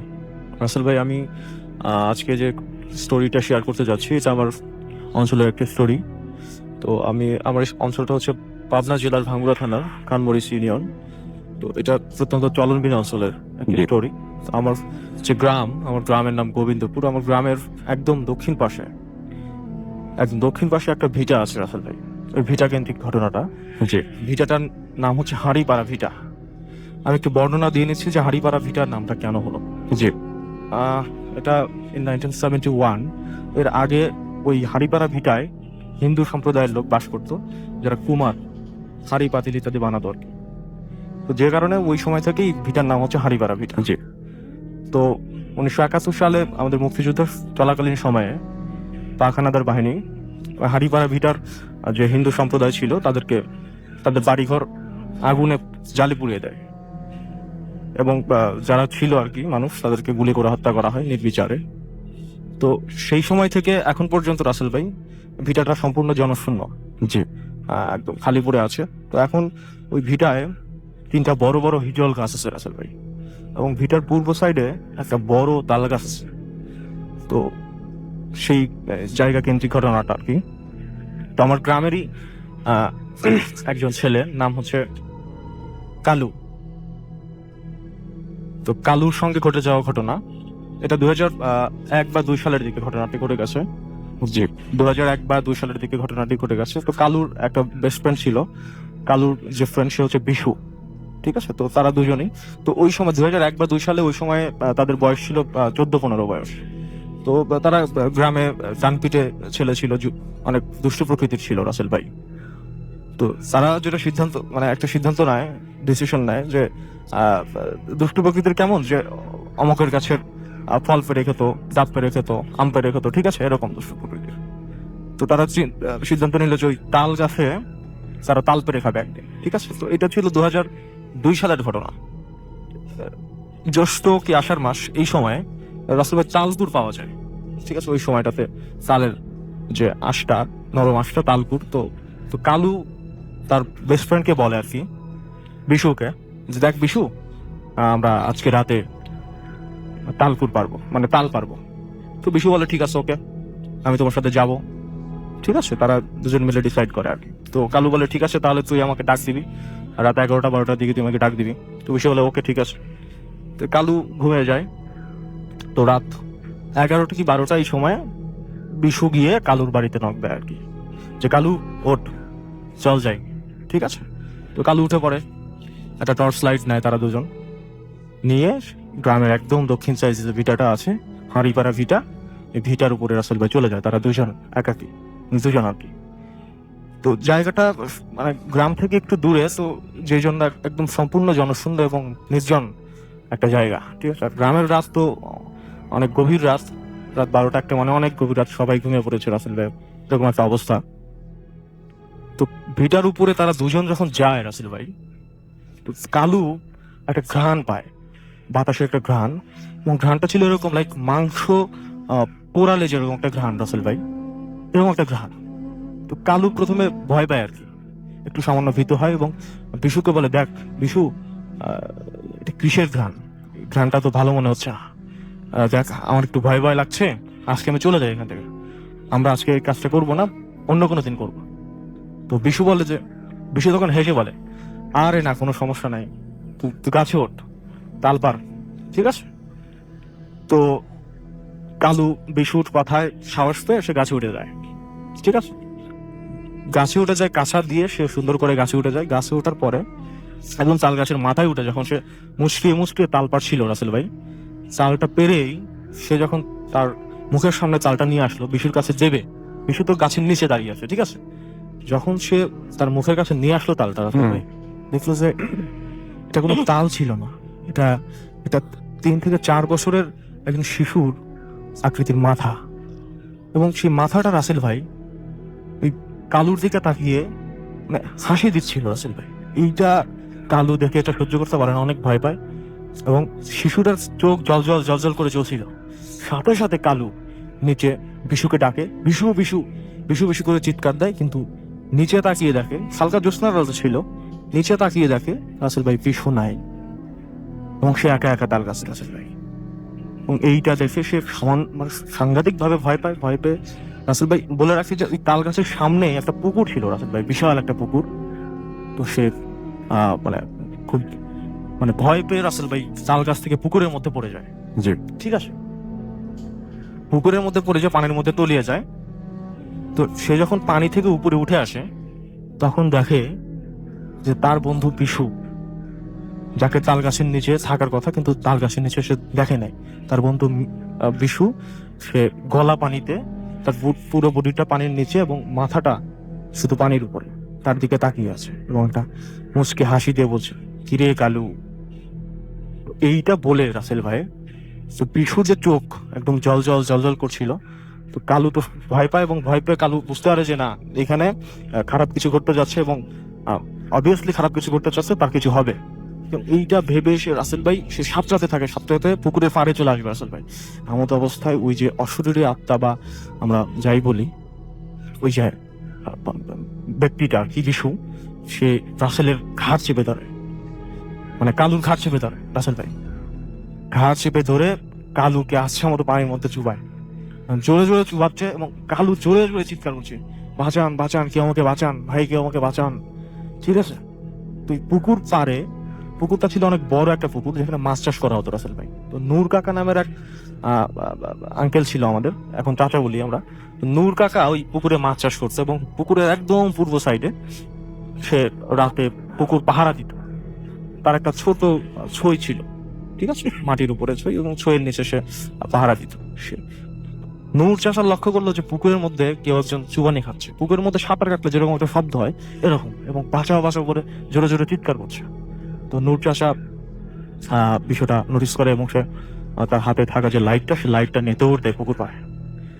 ওই জায়গায় গিয়ে সে পানির মধ্যে দেখে যে ঝাপাঝাপি ঝাপাঝাপি করছে। এমন অবস্থায় সে লাইট মারে। যখনই সে রাসেল ভাই লাইট মারে, তখনই মাথাটা রাসেল ভাই, মানে বিশু নামের যে অশরীরী আত্মাটা, ঠিক আছে, তার দিকে যখন সে মাথা ঘুরে তাকায় রাসেল ভাই, লাইটে তো চোখ বড় বড় জল জল জল জল করছিল, লাল আলো। তো রাসেল ভাই এইটা দেখে সেও সাংঘাতিক ভাবে ভয় পায়, এবং একটা সময় যেটা হয় সেটা হচ্ছে যে ওই অশরীরী আত্মাটা রাসেল ভাই পানির মধ্যে ডুব দিয়ে চলে যায় রাসেল ভাই। এবং কালু যে, সে কালু দ্রুত সাঁতার পারে, আর পুকুর পাড়ে উঠার পরে সে সেন্সলেস হয়ে যায় রাসেল ভাই। তো রাসেল ভাই তারপরে নূর কাকা কালুকে কাঁধে করে বাসার উপরে নিয়ে যায়, মানে তার বাড়িতে নিয়ে যায়। বাড়িতে নিয়ে যাওয়ার পরে পানি টানি ঢেলে সুস্থ করা হয়, সেন্সলেস মানে অবস্থায় থেকে অজ্ঞান ফেরে আর কি। তো ঠিক আছে, এরপরে কালু সব ঘটনা খুলে বলে যে আমার সঙ্গে তো বিশু গেছিল, ঠিক আছে। তো কালুর ফ্যামিলি বিশুর বাড়িতে যায় ওই রাতেই। তো বিশুর মাকে জিজ্ঞেস করে কি ব্যাপার বিশুর আম্মা, আপনার ছেলে কই, ঠিক আছে। বিশুর আম্মা বলতেছে রাসেল ভাই, বিশু তো আমার ঘুমায় গেছে অনেক আগে, সে তো বাইরে যায় নাই। তাহলে রাসেল ভাই বিষয়টা লক্ষ্য করেন যে এইখানে কিন্তু বিশু কালুর সঙ্গে যায় নাই রাসেল ভাই, তাহলে গেলটাকে, ঠিক আছে। এরপর থেকে রাসেল ভাই কালু কখনোই অত রাতে আর কখনো বাইরে বেরোয় নাই এবং সাংঘাতিক ভাবে ভয় পায় ছেলেটা। তো এই ছিল আমার ঘটনা রাসেল ভাই। Thank you so much, thank you. আমরা চলে যাব আপনার ভাইয়ের কাছে, তার সেকেন্ড স্টোরিটা শুনে আসবো। আশা করছি এই ঘটনাটাও আপনাদের অনেক ভালো লাগবে। চল শুনে আসি ঘটনা। থ্যাংক ইউ রাসেল ভাই। এখন যে ঘটনাটা আমি শেয়ার করব, এটা আমার যে জেলা রাজবাড়ি জেলার ঘটনা। তো ঘটনাটি দিয়েছে আমাদের রাজবাড়ি ফৌজ টিমের সদস্য সজীব। রাসেল ভাই, ঘটনাটি মানে যার সাথে ঘটেছিল, যার নাতি, তার নাম হচ্ছে নিরঞ্জন। জি। ওনারা পেশায় হচ্ছে আপনার ওই রিয়েলের সম্প্রদায় আর কি, মানে ওনারা মানে মাছ ধরাটা ওনাদের এখনো প্রফেশন, ওনারা এই কাজটা এখনো করতেন আর কি। তো ওই নিরঞ্জনের দাদার সঙ্গে ঘটনাটির সময় 1980 সালের দিকে। তো তখন রাসেল ভাই আমাদের রাজবাড়ী জেলার পাশে যেই নদীটা, রাজবাড়ী জেলা তো পদ্মা নদী, রাজবাড়ী এবং পাবনার মধ্যবর্তী যে নদীটা আর কি, পদ্মা নদী, এই পাশে পাবনা, এই পাশে রাজবাড়ী। জি। তো সাধারণত এই যে এখন যে সময়টা রাসেল ভাই, এই যে এই মুহূর্তে যে সেপ্টেম্বর অক্টোবর, মানে এই সময়টা এই শেষ দিকে এসে ওইটা আপনার শেষ দিকে এসে যে ইলিশ মাছের যে ডিম পাড়ার যে মৌসুমটা আসে আর কি, ঠিক এমন একটা মৌসুমের ঘটনা মানে এখন শেয়ার করবো আমি। তো দেখা যাচ্ছে ওই সময় জেলেদের ভিতরে মাছ ধরার একটা মানে এটা বেশি সৃষ্টি হয়, কারণ ওই সময় যেহেতু ওই সমুদ্র থেকে ইলিশ মাছগুলো ডিম পাড়ার জন্য চলে আসে স্বাদু পানিতে, তখন মাছও অনেক বড় বড় মাছ পাওয়া যায়। ওই সময় চাহিদাটাও মাছে থাকে, মাছের বেশি থাকে আর কি বাজারে। তো নিরঞ্জনের যিনি দাদা ছিলেন, তো উনি বেশ মানে শক্ত সামর্থ্য একজন মানুষ ছিলেন। তো দেখা যাচ্ছে যে ওনাদের আর্থিক অবস্থা অতটা ভালো ছিল না, যার কারণে যেই মাছ যা পেত ওটা যদি আবার সকালবেলা এসে বিক্রি করার পরে দেখা যাচ্ছে সেটা ভাগাভাগি করতে হতো। দেখা যাচ্ছে অনেক কম টাকা হয়ে যেত, সংসার চালাতে কষ্ট হতো। যেহেতু ওনার শরীরে উনি খুব শক্ত সামর্থ্য লোক ছিলেন, উনি চেষ্টা করতেন একাই যেন উনি মাছ ধরতে পারেন। জি। তাতে কি হতো, যারা হয়তো যতটুকু ধরলেন হয়তো বিক্রি করে একাই উনি ওই টাকাটা পেলে পরিবারের জন্য উনি বেশি করে খরচ করতে পারবেন, এই জন্য উনি চেষ্টা করতেন কষ্ট হলেও একাই যেন উনি মাছটা ধরেন। তো ওই সময়ে সবার ভিতরে একটা চিন্তা ছিল যে যে যত মানে গভীরে, মানে নদীর গভীরে যে মাছ ধরতে পারবে, মানে গভীর পানিতে, সে তত বড় বড় মাছ পাবে। কিন্তু সাধারণত রাসেল ভাই এই সময়টাতে কিন্তু মানে নদীর যে মোহনাগুলো বা এইগুলো একটু বেশ একটু উত্তাল হয় আর কি। তো এই জন্য, আর ওই সময় তো অত বড় বড় নৌকা ছিল না, সবাই মোটামুটি একটু ডিঙি নৌকার মতো করে নিয়ে মাছ ধরতো। এই জন্য তারা ওই বেশি ঢেউ যেখানে আছে ওখানে নৌকা নিয়ে যেত না। তো নর্মালি মানে যেখান থেকে সেফ জোন আর কি, ওখান থেকে মাছ ধরার চেষ্টা করতো আর কি। এখন নিরঞ্জন যিনি দাদা ছিলেন, উনি একদিন ওনার ওই যে পঞ্জিকার হিসাব টিসাব করে, মানে ওনারা হয়তো অনেক ধরনের হিসাব নিকাশ করেন আর কি। তো হিসাব নিকাশ করে চিন্তা করলেন আজকের দিনে, পূর্ণিমার দিন তো, আজকে হয়তো একটু গভীর যদি জায়গায় যেতে পারি, বেশি গভীর জায়গায়, তাহলে হয়তো মাছ আরো বেশি পাবো। তো ওই চিন্তা করেন উনি, ওই চিন্তা করে বাসা থেকে বের হয়েছেন। বাসা থেকে বের হয়ে নৌকা নিয়ে যাচ্ছেন। এখন আশেপাশে রাসেল ভাই এখানে একটা বিষয় বলে রাখি, যারা মাছ ধরে মোটামুটি ওরা সবাই নিজেরা মিউচুয়াল করে নেয় যে তুমি এই পাশে ধরবা, আমি এই পাশে ধরবো, সে ওই পাশে ধরবে, মোটামুটি একটু জায়গা একটু এরিয়া করে নেয়, যাতে করে মানে ঝামেলা না হয় আর কি। তো ওই দিন ওনার যেই জায়গাটাতে মাছ ধরার কথা, উনি ওই জায়গাতে মাছ না ধরে উনি নৌকা নিয়ে চলে যাচ্ছেন। তো যেহেতু ওই জায়গা ছেড়ে উনি চলে যাচ্ছেন, অন্যান্য মাঝিরা যারা, অন্যান্য জেলে যারা আছে নৌকা নিয়ে ওখানে চলে আসে রাতের বেলা। তো তাদেরকে জিজ্ঞেস করছে কি ব্যাপার, তুমি কোথায় যাও? তখন বলে এই যাই একটু সামনের দিকে। বলে সামনে ওদিকে কোথায় যাও? ওদিকে তো গভীর নদী। বলে না, একটু ঘুরে আসি, একটু কাজ আছে। তখন যেহেতু উনি যাচ্ছিলেন, অন্যরা তাকে আর কোনো কিছু বলেনি, তারা নিজেদের মতো মাছ ধরতেন আর কি। তো রাসেল ভাই উনি এভাবে যেতে যেতে ওনার মনে হচ্ছে আরেকটু সামনে যাই, আরেকটু সামনে যাই, ওনার কাছে এটা মনে হচ্ছে, কেন জানি মনে হচ্ছে আরেকটু সামনে যাই। এরকম সামনে যেতে একদম মানে যে জায়গাটা সবচেয়ে বেশি উত্তাল, ওইখানে উনি চলে আসতেন না। উনি মনে হয় এই জায়গা মনে হয় একটু গভীরতা বেশি, তো এইখানে আমি জাল ফেলি। তো ওনার যে ইলিশ মাছ ধরার যে জালটা, ওই জালটা উনি ফেলেন। ওনাদের যেই জাল ফেলার যে সিস্টেমটা, সেই সিস্টেমেটিক ওয়েতে উনি জাল ফেলেন। সাধারণত রাসেল ভাই মানে আমার কাছে যতটুকু বলেছে আর কি, যে ইলিশ মাছ ধরার জন্য জাল ফেলার মোটামুটি 25 থেকে 30 মিনিট ওয়েট করতে হয়, তারপরে জাল আস্তে আস্তে আস্তে আস্তে উপর দিকে তোলে আর কি। তো উনি জাল ফেলার মিনিট 5 মধ্যে ওনার কাছে মনে হচ্ছিল জালে হয়তো বা বেশ কিছু মাছ আটকা পড়েছে। তো উনি জাল আস্তে আস্তে টেনে তোলা শুরু করছেন। সত্যি রাসেল ভাই বেশ স্বাভাবিক আকৃতির থেকে বেশ বড় বড় ইলিশ মাছ উনি পেয়েছেন, এবং দেখছেন যে অনেক ইলিশ মাছ উনি পেয়েছেন। তো উনি চিন্তা করলেন যে সেই ছোটবেলায় যখন বাপ দাদাদের সাথে মাছ ধরতে আসি, তখন এরকম এত বড় বড় মাছ বা এতগুলো মাছ একসাথে পেয়েছিলাম। এত বছর এই প্রথম আমি পেলাম এতগুলো মাছ একসাথে। উনি খুব বেজায় খুশি মাছগুলো পেয়ে। তো উনি মাছগুলো আবার আস্তে আস্তে উনার নৌকাতে তোলেন। আর নৌকাতে তোলার রাসেল ভাই সিস্টেম হলো, ওই নৌকার যেই মানে পাটাতন আছে উপরে একটা, আমরা এটাকে কি বলি, ছড়ি বলি আর কি স্থানীয় ভাষায়। তো ওইটার নিচে মাছগুলো রেখে দেয়, দিয়ে আবার ওটা ঢেকে দেয়। তো সাধারণত আমরা জানি যে ইলিশ মাছ কিন্তু বেশিক্ষণ বাঁচে না, মানে যখনই পানি থেকে আপনি তুলবেন কিছু সময়ের মধ্যেই, অল্প সময়ের মধ্যে ইলিশ মাছ মারা যায়। তো উনি মাছগুলো রেখে দেন নিচে, দেখে যে মাছগুলো অল্প একটু সময় স্বাভাবিক নিয়মে যতটুকু একটু লাফালাফি করার কথা ওরকম একটু শব্দ শুনলেন নিচে, তারপর ঠান্ডা হয়ে গেল। তা বোঝেন যে ইলিশ মাছগুলো মারা গেছে। তো উনি আবার ওই জায়গাতে জাল ফেললেন। আরেকটু লোভে পড়ে গেলেন যে আরেকটু জাল ফেলি, দেখি কি অবস্থা, আরো কিছু মাছ ধরি, এতদিন পরে এরকম সুযোগ পেয়েছি। তো উনি আবার জাল ফেলেন। তো জাল ফেলার পর এইবার রাসেল ভাই 5-10 মিনিটের মধ্যে আর ওরকম উনি ফিল করতেছিলেন না যে কোনো মাছ আছে আর কি। তো আধা ঘন্টা হয়ে যায়, উনি কিছুই ফিল করেন না যে মাছ মানে পড়েছে কি পড়ে নাই। তো চিন্তা করে দেখি আরেকটু ওয়েট করি, কারণ একবার আসলে জাল তুলতেও অনেক সময় লাগে, আবার সেটা ফেলতেও অনেক সময় লাগে। এজন্য চিন্তা করতে ঠিক আছে আরেকটু পরেই তুলি, যদি একটু আগে যেহেতু এতগুলো মাছ পেয়েছে আবার যদি পাই। এরকম উনি প্রায় 1 ঘন্টা ওয়েট করছে। হঠাৎ ওনার নৌকার যেখানে ইলিশ মাছগুলো রেখেছিলেন, সেখানে হঠাৎ করে মাছগুলো মানে ঝাপাঝাপি দাপাদাপি শুরু হয়ে যায়, যে মাছ যেভাবে যদি লাফালাফি করে আর কি, তাজা মাছ যেভাবে। তো উনি চিন্তা করেন কি ব্যাপার, এতক্ষণ 1 ঘন্টা হয়ে গেল ইলিশ মাছগুলো তো কোনো শব্দ করেনি, ওখানে তো ইলিশ মাছই রেখেছে, অন্য কোনো মাছ তো ওখানে আসেনি। তো এই মাছগুলো মানে লাফালাফি করছে কেন? মাছগুলো তো মরে যাওয়ার কথা, এতক্ষণ তো জীবিত থাকার কথা না। তো উনি জাল ওইটা ওরকমই ছিল। তো জাল তখন উনি চিন্তা করেন যাই দেখি তো মাছগুলো দেখে আসি। তখন ওনার কাছে যে হারিকেন ছিল, ওনার কাছে টর্চ ছিল না আর কি, হারিকেন ছিল, হারিকেনটা নিয়ে উনি ওই নৌকার ওই বাঁশের যে মাচালটা আর কি, ওটা উনি তোলেন। তোলার সাথে সাথে রাসেল ভাই উনি দেখেন যে উনি যে ইলিশ মাছগুলো ওখানে রেখেছিলেন, তো ওখানে একটা ইলিশ মাছও নাই, কিন্তু আমাদের যে কোনোই থেকে মানে হাতের মাথা পর্যন্ত, মানে কবজি সহ হুম। নখ টক, এই কোনোই থেকে একদম হাতের নখ পর্যন্ত এরকম অনেকগুলো হাত ওখানে পড়ে আছে, এবং সেই সবগুলো হাত মানে লাফালাফি করছে, ঠিক যেমন টিকটিকির লেজ কাটা পড়লে যেভাবে অস্থির ভাবে লাফাতে থাকে ওরকম হাতগুলো এরকম লাফাচ্ছিল। উনি এই দৃশ্য দেখার সাথে সাথে প্রচন্ড ভয় পান এবং সাথে সাথে ওই মাতালটা দিয়ে আবার ওই জায়গাটা লাগিয়ে দেন। লাগিয়ে দেওয়ার সাথে সাথে অনেক জোরে চিৎকার চেঁচামেচি করতে থাকেন।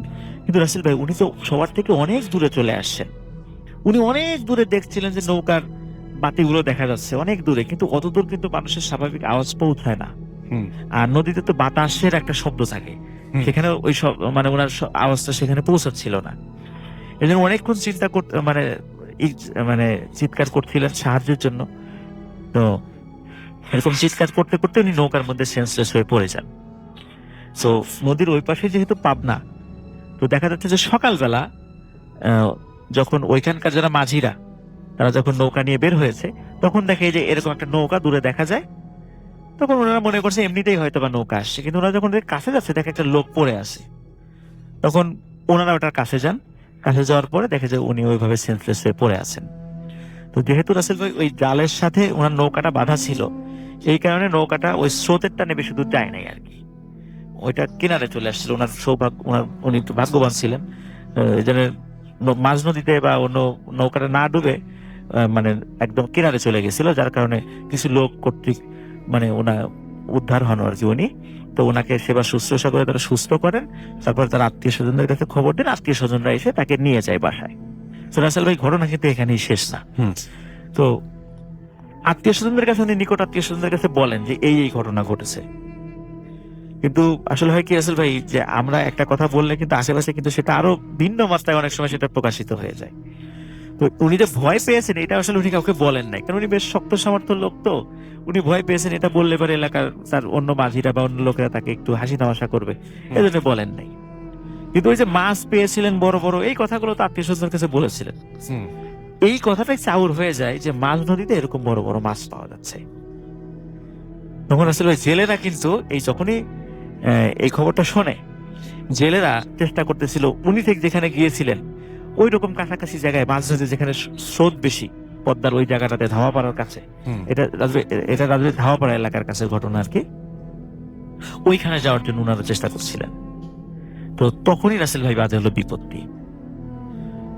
তখন এই যে ঠিক ইলিশ মাছ দেখা যাচ্ছে, ইলিশ মাছ ধরা পড়েছে, হুম। কিন্তু ওনার সাথে ঠিক যে ঘটনাগুলো ঘটেছিল একই ঘটনা তাদের সাথেও ঘটতে থাকে। হুম। শুধু তাই না, উনি তো জানে বেঁচে গেছিলেন। দেখা গেছে যে হঠাৎ করে ওই নদীর অনেক গভীর, অথচ জাল আটকে গেছে, মনে হচ্ছে জাল যেন কোথায় আটকে গেছে। তখন সে জালটা তো ছোটানোর দরকার, তখন যেই ডুব দিয়েছে নিতে সে আর ফেরত আসেনি। মানে অদ্ভুত ব্যাপার, পাওয়াই যায় নাই তাকে আজ। তো যখন এইভাবে কয়েকজন মানে জেলের মৃত্যু হয় বা হারিয়ে যায়, তখন আর কি তাদের কাছে সন্দেহ লাগে। তখন ওই মাঝিরা, ওই জেলেরা যে তাকে জিজ্ঞেস করে, সত্যি করে বলো তো কি হয়েছে, আমরা তো ওখানে গেছি, যেরকম অমুকে হারায় গেছে তাকে খুঁজে পাচ্ছি না, নদীর এত গভীর তো জাল আটকে যাওয়ার কথা না, তারপরে এরকম হাত পাওয়া যাচ্ছে, আমরা ভয় পাচ্ছি, ঘটনা কি? তখন উনি বলেন যে আমার সাথে তো একই ঘটনা ঘটেছিল, কিন্তু আমি সবাই হাসি তামাশা করবে যেন আমি তো কাউকে বলি নাই। তখন যারা স্থানীয় কোনো আলেমদের সাথে পরামর্শ করেন যে এটা আসলে এরকম কেন হলো, তখন একজন এই বিষয়ে যিনি ভালো জানেন, তখন উনি বললেন যে অনেক সময় দুষ্টু জিনেরা নদীর কিছু কিছু স্থানে তারা আশ্রয় স্থাপন করে, মানে ঘাঁটি গাড়ে আর কি। তখন ওই জায়গাতে যদি কেউ যায়, তখন তারা চায় না যে এই সমস্ত জায়গায় লোকজন আসুক, তখন তারা এটা অপছন্দ করে। জি। তো প্রথমে একজনকেও ভয় দেখিয়েছে, জানে মানে নাই, কিন্তু তোমরা যখন পরবর্তীতে গেছো তখন ওরা কিন্তু এটা করতে পারেনি, বরদাস্ত করতে পারেনি, এই জন্য তারা এই কাজটা করেছে, তোমরা ওখানে কেউ যেও না। এরপর থেকে রাসেল ভাই বহু বছর ওই জায়গা দিয়ে কেউ মাছ ধরতো না, সবাই ওটাকে স্থানীয় ভাষায় মানে আমাদের লোকাল এসে এটাকে কুম বলে, কুম, মানে কুম বলতে যেটা যেখানে এতটা গভীরতা এবং ওখানে মানে সব সময় পানি থাকে, প্লাস ওইখানে প্যারানর্মাল ঘটনাগুলো ঘটে। তো দীর্ঘ অনেক বছর তারপর এখন রাসেল ভাই ওখানে তো এখন চরাঞ্চল হয়ে গেছে, সে তো সে 1980 সালের কথা, ওখানে চর পড়ে গেছে, এখন ওরকম কিছু নাই ওইখানে। কিন্তু ওই নিরঞ্জনের দাদা 1998 সালে মারা গেছেন, অনেকদিন জীবিত ছিলেন উনি। তো ওনার এই মাছ ধরার ঘটনাটাই রাসেল ভাই মানে আমি পেয়েছি বলতিস টিমের কাছ থেকে, এটাই ছিল রাসেল ভাই কথা। Thank you so much, thank you. আমরা চলে যাব আমাদের পরবর্তী অতিথির কাছে এবং তার কাছ থেকে আমরা একটা ঘটনা শুনে আসবো। আপনার নামটা প্লিজ একটু বলবেন, আপনি কোথা থেকে এসেছেন সেটা বলবেন, তারপরে আপনার ঘটনায় যাব আমরা। আসসালামু আলাইকুম, সবাইকে শুভেচ্ছা ও অভিনন্দন জানিয়ে আমি শুরু করছি আমার স্টোরি। আমার নাম মোহাম্মদ কাইসার আহমেদ সানি, আমার হোম ডিস্ট্রিক্ট খাগড়াছড়ি, জি। আমি বাড়িদারা থেকে এসেছি। জি, বলেন ঘটনা। আমি সরাসরি ঘটনাতে চলে যাই। আমার আমরা হিলটিক্সে, আমাদের হোম ডিস্ট্রিক্ট খাগড়াছড়িতে, তো ওটা পার্বত্য অঞ্চল, তো একটু প্যারানর্মাল অঞ্চল একটু বেশি দেখা যায়। সো আমি আমার হোস্টেল লাইফ থেকে যেটা ধারণা পাইছি আমি সেটাই বলার চেষ্টা করতেছি। আমি যেই কলেজে পড়তাম ওই কলেজের নাম হচ্ছে Ramgarh government degree college. So ওই জায়গায় আগেই কিছু ঘটনা ঘটতো। সো আমি প্রথম যখন জয়েন করি তখন কিছুই জানতাম না। 3-4 মাস হয়ে যায় আমি ওই কলেজে ভর্তি হই, হোস্টেলে উঠি। তো একদিন একটা প্রবলেম হয় যে দেখা যাচ্ছে যে দুটো বিড়াল খুবই ঝগড়া করতেছে। ঝগড়া করার পরে একটা বিড়াল দৌড়ে আমাদের মানে ছাত্রাবাসের দিকে আসতেছিল অনেক গতিতে। তো আমাদের ছাত্রাবাসে আসার জন্য অনেকটা রাস্তা অতিক্রম করা লাগে। তো রাস্তার ভেতরে যে বিদ্যুতের খুঁটিগুলো আছে, তো বিড়ালটা যতটা বিদ্যুতের খুঁটি অতিক্রম করতেছে ঠিক ততটা লাইটই বন্ধ হয়ে যাচ্ছে। মানে পর যতটা খুঁটি পার হচ্ছে ততটা লাইটই বন্ধ হয়ে যাচ্ছে। ঠিক এক সময় যখন আমাদের ছাত্রাবাসে বরাবর আসলো, দেখলাম যে পুরো ছাত্রাবাসে সবগুলো লাইটই অফ হয়ে যায়। বাট কলেজে কারেন্ট আছে, লাইট জ্বলতেছে, কিন্তু আমার ছাত্রাবাসের লাইট সব অফ। সবাই ভয় পেয়ে যায়, চেঁচামেচি করে, আর অনেকে সেন্সলেস হয়ে যায়। তারপর প্রথম কারণ হলো যে একদম বিড়ালটা আমার পাশে দিয়ে যায়। তো পাশে দিয়ে আমি প্রচুর ভয় পাই, ভয় পেয়ে চিল্লান দিয়ে আসলে আমার অজ্ঞান হয়ে যাই। তারপর থেকেই রাসেল ভাই প্রবলেমটা তারপরেই 2 দিন পরেই শুরু হয়। আসলে রাসেল ভাই এটা ছিল আমাবস্যার রাত।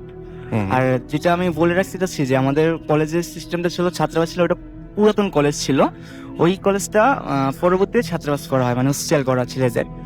তো ওই জায়গায় প্রথমত আমি বলে রাখতেছি যে এই যে কক্ষ সিস্টেম ছিল, যে প্রথম 8টা কক্ষে 2-3টে ওয়াশরুম, তা আলাদা, মানে রুম থেকে বার হয়ে আলাদা একটু আউটসাইডে থাকে। তো ওয়াশরুম ওই দিকে একটু আউটসাইডে, তো ডাইনিংটাও আলাদা। তো এইরকম অবস্থা যে একদিন আমি রাতের প্রায় 9টা, 9:30 বা 10টা প্লাস এরকম হবে, আমরা সবাই খানাদানি খেয়ে, ওই জায়গায় গ্রাম অঞ্চল, তাড়াতাড়ি খেয়ে ফেলি। তো খানাদানি খেয়ে আমরা পড়তে বসতেছি, মানে যার যার মতো পড়তেছি। পড়ার সময় তো আমার কাছে কেমন একটা অনুভূতি লাগতেছে যে রুমটা হঠাৎ ঠান্ডা অথবা মানে খুব ভয়ানক কিছু লাগতেছিল। মানে লাইট চলতেছে, তার সাথে আমাদের কেমন জানি লাগতেছিল, একটু নার্ভাস লাগতেছে। তো আমার পার্শ্ববর্তী যে আমার রুমমেট আছে, আমি ওর দিকে ঘুরে দেখতেছি যে অবাক বিষয়টা, আমি ওর দিকে দেখেই আমি অবাক হয়ে গেলাম যে মানে আমি এটা দেখার জন্য একদমই রেডি ছিলাম না যে এমন কিছু দেখবো। রাসেল ভাই সবচেয়ে ভয়ানক ওই জিনিসটা লাগছে যে আমি যখন ওর দিকে ঘুরলাম, মানে আমি ওকে ডাকবো, মানে এরকম শক্তি পাচ্ছি না আমি যে ওরে ডাকবো, যে ডেকে বলবো যে দোস্ত এদিক ঘুর। তা আমি ওর দিকে দেখতেছি যে ওর মানে শরীরটা আছে কিন্তু মাথাটা নাই। ও পড়তেছে বাট ওর মাথাটা। আপনি নিজের চোখে দেখেছেন? আমি কিন্তু হ্যাঁ, আপনাকে অনেকবার জিজ্ঞেস করছি অফ আমি এয়ারে, এখন নিজের- আবারও জিজ্ঞেস করছি, আপনি নিজের চোখে দেখেছেন হ্যাঁ এটা? রাসেল ভাই, আমি নিজের চোখে দেখছি। আচ্ছা। ও আছে কিন্তু ওর মাথাটা দেখা যাচ্ছে না। আর ও যে একটা মোটিভেশন বসেছিল, আসলে সাধারণ সেরকম মোটিভেশন কখনো বসতে পারে না, জাস্ট ইমেজিং, মানে বসাটা অন্যরকম স্টাইলিশ ছিল। ধরেন অনেক সময় আমরা যে 3D মুভিগুলোতে দেখি যে মানে ব্যানার মধ্যে যেও বসে চলে, মানে ওদের যেটা মোড থাকে ঠিক সেম ওইরকম ভাবে।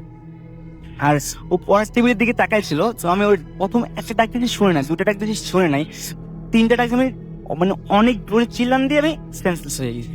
আসলে তারপর থেকে তো আমি ঘটনা বলতে পারি না, আসলে সেন্সলেস হয়ে আমার হাসপাতালে নেওয়া হয়েছে। তারপর আমার ফ্রেন্ড থেকে কালেক্ট করছি গল্পটা। তো ওর নাম হচ্ছে আরিফ, ও আমার খুব ভালো ফ্রেন্ড। ও আমাকে সব পুরো ঘটনা বললো যে আমি নাকি সেন্সলেস হয়ে যাওয়ার পরে আমার একটু পরেই হুশ আসে, পানি দেওয়ার পরে হুশ আসে। তারপরে দেখে যে আমি অনেক জোরে লাফালাফি করতেছি, চিল্লাচিল্লি করতেছি, মানে আমাকে কেউ ধরে রাখতে পারতেছে না।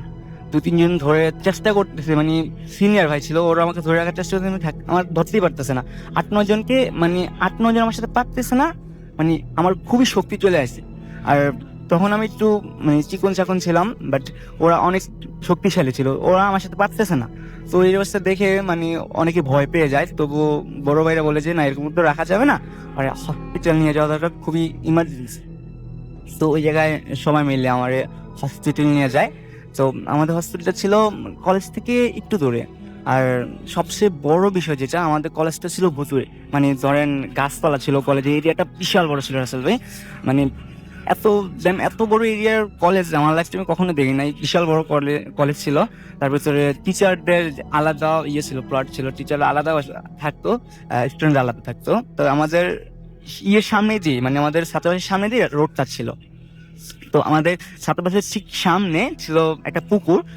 পুকুরটা মোটামুটি বড়, চারপাশে গাছপালা ছিল, আর যেই পাড়টা ছিল, মানে আমরা যেটা ঘাট বলি আমাদের ভাষায়, ওটা ছিল মানে দিনের বেলায় কেমন জানি একটু অন্যরকম লাগতো, মানে ভয় ভয় কাজ করতো ওটার সামনে গেলে। স্যার ওইটার সামনে একটা দোতলা বিল্ডিং আছে, মানে অনেক পুরনো, ওইটাতে কেউই থাকে না। ওইটা হচ্ছে রামগড় ডিগ্রি কলেজ। মানে এখন থাকে কিনা জানি না, আমরা যখন ছিলাম তখন কেউই থাকতো না। সো আমরা জানার চেষ্টা করি না যে ওই জায়গায় কেন কেউ থাকে না। স্যার ভাই, আমি যে জায়গায় ছিলাম, যে আমার হাসপাতাল নিয়ে যাচ্ছিল, তো কলেজের গেট অফ, আর যে আমাদের কলেজের দারোয়ান থাকে উনি নাই, যে কলেজের গেটটা খুলতে পারতেছিল না। তো আমার ফ্রেন্ডটা যেরকম বললো যে আমাকে রুম থেকে যখন বার করতেছিল, তখন মানে আমি এতটা ওজন ছিলাম যে মানে নর্মালি একটা মানুষ এত ওজন থাকে না যে আলগায় নিতে পারে না। 2-3 জন আমাকে অনেক কষ্ট করে নিয়েছে, কিন্তু গেট পর্যন্ত নিতে পারতেছে না। তো দেওয়াল ওপারে, মানে দেওয়ালটা মানে যেটা 5 ফিট বা 4 ফিটে যেটা ওয়াল সেগুলো আছে ভাই, ওই ওয়ালটা ওভারটেক করে আমার ওই পাশে নেওয়া হয়। নেওয়ার পরে তো কোনো রাস্তায় ওই গ্রাম, এতটা একটা উপজেলায় মানে গ্রাম অঞ্চল হিলটেক, তো ওই যে রাস্তায় এত গাড়ি চলে না।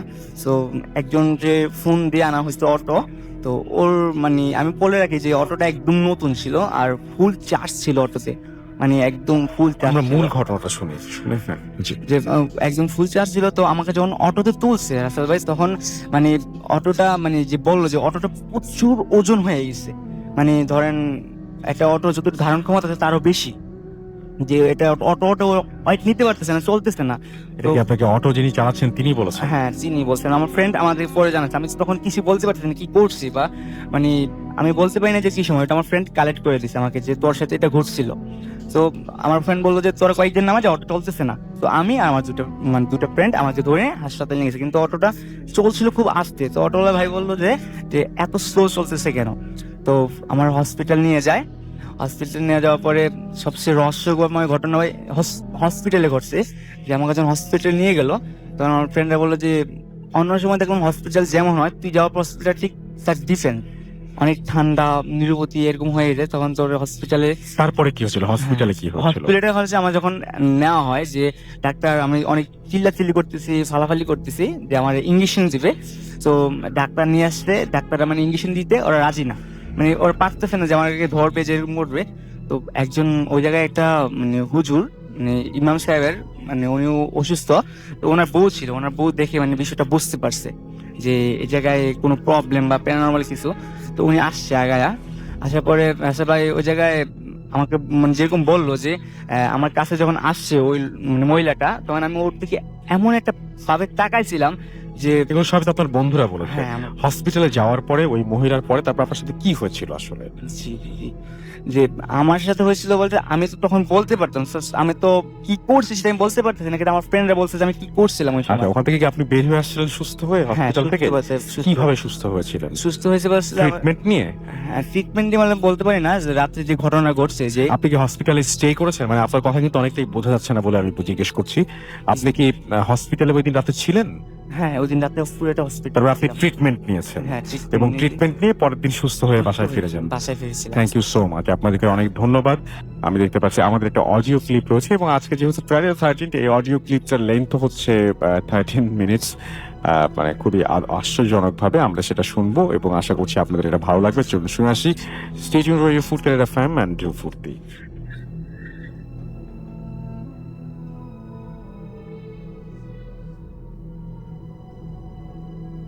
আসসালামু আলাইকুম রাসেল ভাই, আমি বাংলাদেশ থেকে বলছি। ডিরেক্টলি আমার ঘটনায় জাম্প করি। এটা অ্যারাউন্ড 2013 এর ঘটনা, which I think 2014 মিডল পর্যন্ত জিনিসটা চলেছে। সো 2013-এ আমি ভূতের film শুনতাম।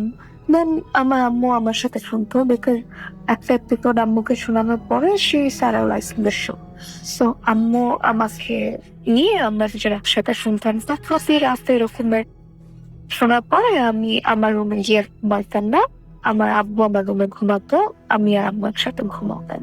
তো at first আমি যেটা দেখছি ইট ওয়াজ লাইক আমার পড়ার যে রুম, মানে আমার যে বেডরুম, সেখানে দিন হোক বা রাত হোক I could see some shadows গুলো হাফ থাকতো, লাইক ফুল শ্যাডোজ থাকতো না। কোন একটা মানুষেরও অবয়ব এটাকে বলা যাবে না, it was something kind of difference, like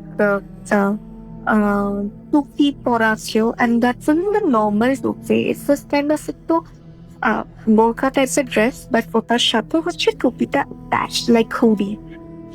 but আমি কখনো মুখ দেখি নাই। অ্যান্ড দ্য থিং ওয়াজ ফার্স্টে যখন শ্যাডো দেখতাম, তো আমাদের বাসার পিছনে কনস্ট্রাকশনের কাজ চলছিল, তো ব্যালকনি থেকে I use to think that আচ্ছা মেবি শ্যাডোজ গুলো হচ্ছে লেবার্সরা কাজ করছে পিছনে, তো মেবি ওগুলোই শ্যাডো। সো আমি বানিয়ে বেশি ভাবতাম না। রাত্রে আমাকে অনেক রাত পর্যন্ত পড়তে হতো। সো আমার যে বাথরুম sometimes আমি আওয়াজ পেতাম যে লাইক প্রফাউন্ডলি পানি পড়ছে এন্ড দেন যখন আমি যাই কিছু নাই, একদম সব চুপ, সব ঠিক। মাঝে মাঝে আমি দরজা খুলেও রাখতাম, সো আওয়াজটা বেশি ভালোভাবে শোনা যেত, বাট ডেফিনেটলি আমার গিয়ে চেক করলে দেয়ার ওয়াজ নাথিং, এন্ড ইভেন বেসিনটাও শুকনো থাকতো। দেন যখন ফ্রেশ হতে যেতাম বাথরুমে, ইট ওয়াজ টাওয়েল থাকতো, আমার এক্স্যাক্টলি সামনেই টাওয়েলটা থাকতো। তো টাওয়েলটা জাস্ট ওর স্ট্যান্ড থেকে পড়ে যেত। মোস্ট অফ দ্য টাইম জিনিসটা হতো টাওয়েলটা স্ট্যান্ড থেকে নিজে পড়ে যেত। সো আমি ভাবতাম যে আমি টাওয়েলটা ঠিক মতো রাখিনি, দ্যাটস ওয়াই পড়ে গেছে। আমি কয়েক রাত আগে ঠিক করে রাখতাম টাওয়েলটা, যে ঠিক করে রাখি পরে দেখি কি হয়। তো আমি একদম ঠিকঠাক মতো রেখে দিতাম। আমি জাস্ট এন্টার করবো, ইনফ্যাক্ট আবার সামনে পড়তো, তো এট এ টাইম ওটা পড়ে যেত। সেটা আমি যতই ঠিক করে রাখি না কেন, আপনি ওটা পড়ে যেত। তারপরে আমার কাছে কোনো লজিক্যাল এক্সপ্লেনেশন ছিল না, সো আমি অতটা গুরুত্ব দিইনি। আর একটা জিনিস যেটা দেখতাম সেটা হচ্ছে আমি টোটালটা এটা আমার হ্যালুসিনেশন। আমি ফোরটা বসতাম, তো আমার সিভিল থেকে ডানে হচ্ছে আমার রুমের মেইন ডোর। তো আমি যাই নোটিস করতাম যে কিছু একটা বাথরুম থেকে আমার রুমের বাহিরে দৌড়ে যাচ্ছে। আমি ঘর ঘুরোতে জাস্ট ভ্যানিশ, লাইক মিনি সেকেন্ডসের মধ্যে জাস্ট ভ্যানিশড। এন্ড কি সেটা আমি বুঝতে পারছি না, but I could C the like structure বোঝা যেত কিছু একটা, সেম লাইক হুডি টাইপের what does that mean? And sorry, hoodie টাইপের টুপি অ্যান্ড বোরকা টাইপের ড্রেস অ্যান্ড দ্যাটস টোটালি। তো ওটা পা দেখা যেত না, হাত তো কিছুই থাকতো না। অ্যান্ড যদি by chance like it doesn't take a long time to see the face, আমি যদি বাই চান্স দেখতে পেতাম কিছু একটা, ফেস তো বোঝা যেত না, it is totally dark and bright the hoodie.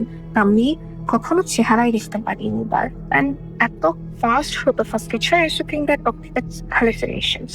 আমি অতটা গুরুত্ব দিতাম না, let it be like that. But one, আমার একটা কাজিন আমার সাথে এসে ঘুমায়, তো যেহেতু কাজিন, সো ফেস বেশি দরকার পড়বে। আমার বেডে আমি যেভাবে ঘুমোই সেরকম না আমি সোজা ঘুমাই, তো আমি সোজা না ঘুমিয়ে আমরা এটাকে কি বলে আড়াআড়ি ঘুমিয়েছি। তো দ্যাট ডে আমার কাজিন রাত্রিবেলা হঠাৎ করে we're just taking a preparation to see. So exactly ওই টাইমে আমার কাজিন আমাকে বলছে যে আমার নাম ধরে ডাক। সাডেনলি কোনো কথা নাই, ব্যস্তা নাই, জাস্ট আমার নাম ধরে ডাকলো। অ্যান্ড আই ওয়াজ লাইক কি? দেন ও বললো যে কিছু না। দেন আই আস্কড এগেইন, ও বললো যে কিছু না, বললো যে ঘুমায় যাও। সো আমি ওই রাতে ঘুমিয়ে গিয়েছিলাম, and we didn't talk about that. So সকালবেলা ঘুম থেকে ওঠার পর she told me that I saw something like skirted. So আমাকে স্ট্রাকচার ডিসকাস করলো, and horribly যেটা আমি হ্যালুসিনেশন মনে করে সবসময় এড়িয়ে গিয়েছি, I used to see the same things, she saw just the same thing. গেল উইদাউট এনি ডিলে আমরা আমাদের পেরেন্টসকে জানাই that we got it. I don't no কি হয়েছে এরপর আমার মা আমার মামার সাথে জিনিস নিয়ে কনসাল্ট করে অ্যান্ড দেন আমাকে বলেনি যে ওয়াজ সো স্যাড অ্যাকচুয়ালি। আমাকে উনি কিছু বলেনি বাট দ্যাট আমি জিজ্ঞেস করার পর আমাকে বলে সো ফর দ্যাট ওকে এটা তো বলবেই না জানার কথা because they are very hideous about it. Then আমার নানু বাড়ি যেতে হয়, তো ওখানে সরিষার তেল দেওয়া ছিল আর একটা জায়গায় আমাকে নিয়ে যায়, একটা বাসা ছিল ওখানে আমাকে নিয়ে যায় অ্যান্ড জিজ্ঞেস করে যে কি দেখেছো তুমি বা কি ছিল সেটা। তো আমাকে আম্মু বলে যে বলবা না কি দেখছো, তুমি যদি বলবা যে এত ভয় পাবো, আমি সেটাই বলছি। অ্যান্ড ওনারা আমাকে সরিষার তেল দিয়েছিল এক বোতল অ্যান্ড 2টা তাবিজ, একটা গলায় পড়তে হবে আর একটা হাতে পড়তে হবে। তো আই ডিড অ্যাকর্ডিংলি দ্যাট। এটা 2014 সুইস্টার স্টোরিজ, লাইক এগুলো চলছে। সো আফটার দ্যাট আমি আর কিছু দেখিনি, ইয়েস আমি আর কিছু দেখিনি। So letter I learn that আমাদের ঘরও বন্ধক দেওয়া হয়েছিল, জাস্ট আমি কিছু এন্টার করবো সামথিং কাইন্ড অফ দ্যাট, এরকমের কোনো পসিবিলিটি ছিল না। So just I was like, okay, it's cool. But সাবিসটা আমাকে খুলতে না করা হয়েছিল, বিকজ সাবিসটা কথা বলা হয়েছিল যে এটা যখন কাজ শেষ হয়ে যাবে এটা নিজে নিজেই খুলে পড়ে যাবে। So it totally took 2 years to fall from my body. I don't know where it fell. It just felt like it totally took 2 years. এই 2 years এর সোফা অনেক ঢিলা হয়েছিল, like I got hurt, but তাবিজ আমার শরীর থেকে কখনো আলাদা হয়নি। Exactly, I don't know, after 2 years something happened and then suddenly আমি আমার তাবিজ দুটোর একটা খুঁজে পাচ্ছি না। এই গেল একটা স্টোরি। দেন এটার মেইন যে ইয়েটা ছিল সেটা আমি পরে জানতে পারি, but what I saw I think 2016, no, I'm sorry, 2017-এ অনুষ্কা শর্মার একটা মুভি বের হয়েছিল that was related to some kind of strong jinn. So I just saw that. Actually later I learned about that আমার parents জানতো but they didn't disclose it to me and I found the exactly same thing. It's like I still can't believe that আমার সাথে এত বড় কিছু একটা ছিল and এত strong এত powerful কিছু একটা ছিল, but I never could realize.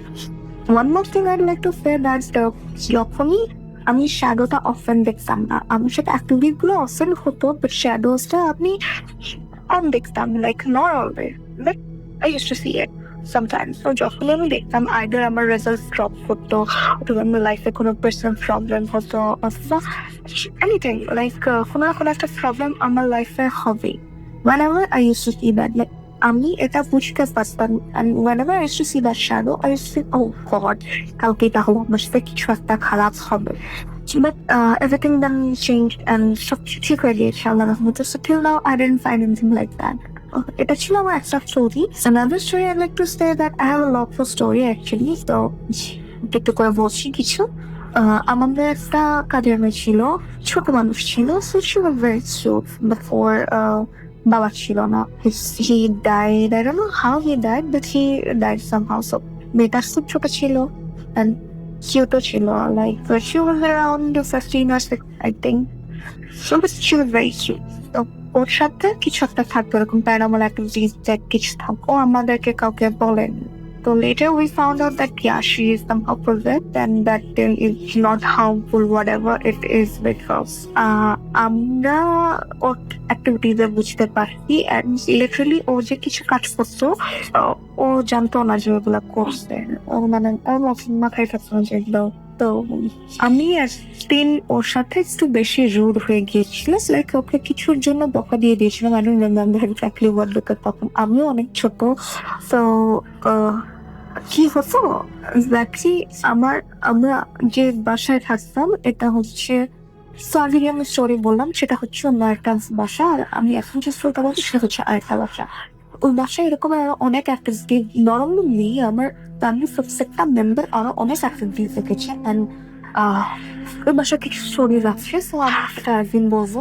তো ওয়ান ডে আমার প্রায় 2:30টার দিকে ঘুম ভেঙে যেত।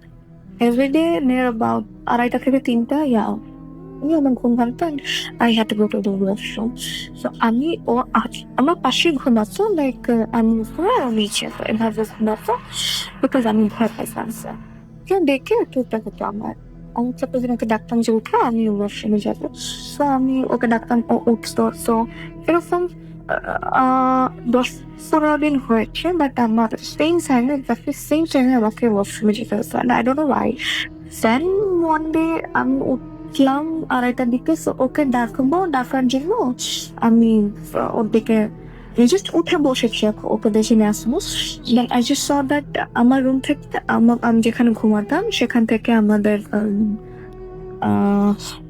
হ্যাঁ, আমি যেখানে ঘুমাতাম সেখান থেকে আমাদের যে ডাইনিং স্পেস ওখানটা দেখা যেত। তো ও একটা চেয়ারের পাশে দাঁড়ানো, and she was well dressed, like বাহিরে যাওয়ার সময় যেসব ড্রেস পরে সেরকম ড্রেস পরা, যেটা ধুতি করা। সো ওর আসলে ওর লিভিং স্টাইলটা এমন ছিল যে ওকে দেখলে কেউ বলবে না she was just a prevent. She was বলতে পারছি যে she was my younger sister something like that, like she was this much, এতটাই গুছানো, এতটাই পরিপাটি ছিল। তো ও এত রাতে 2:30 বাজে ওই সময় বাহিরে যাবে, এমন একটা ড্রেস পরে সুইট করে সেজে গুজে দাঁড়ায় রয়েছে।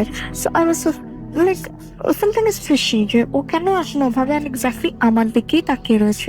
Like I could see her eyes because জিন্নার জন্য থাকছে ডাইনিং স্পেস, আমি ভয় পেতাম এই জন্য। তো আমি যখন ওর দিকে তাকাই, সো ও এক্স্যাক্টলি এক চোখে আমার দিকে তাকানো, মানে কোনো ফলো ফেলছে না, কিছু না, she was just looking at me.